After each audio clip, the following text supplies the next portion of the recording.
حضرت موسیٰ علیہ السلام کے زمانے میں ایک شخص ایسا تھا جو اپنی توبہ پر کبھی بھی ثابت قدم نہیں رہتا تھا۔ جب بھی وہ توبہ کرتا اسے توڑ دیتا، یہاں تک کہ اسے اس حال میں 20 سال گزر گئے۔ اللہ تعالیٰ نے حضرت موسیٰ علیہ السلام کی طرف وحی کی کہ میرے اس بندے سے کہہ دو میں تجھ سے سخت ناراض ہوں۔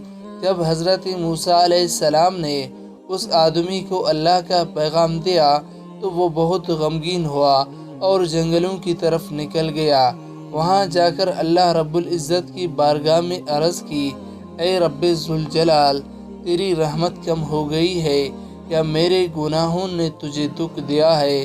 تیرے بخشش کے خزانے ختم ہو گئے ہیں یا بندوں پر تیری نگاہ کرم نہیں رہی ہے؟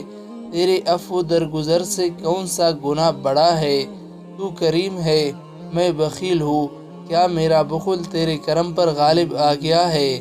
اگر تو نے اپنے بندوں کو اپنی رحمت سے محروم کر دیا تو وہ کس کے دروازے پر جائیں گے؟ اگر تو نے دھتکار دیا تو وہ کہاں جائیں گے؟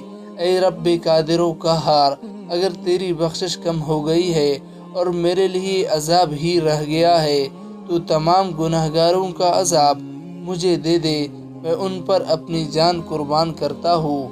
اللہ تعالیٰ نے موسیٰ علیہ السلام سے فرمایا، جاؤ اور میرے بندے سے کہہ دو کہ تو نے میرے کمال قدرت اور عفو درگزر کی حقیقت کو سمجھ لیا ہے۔ اگر تیرے گناہوں سے زمین بھر جائے تب بھی بخش دوں گا۔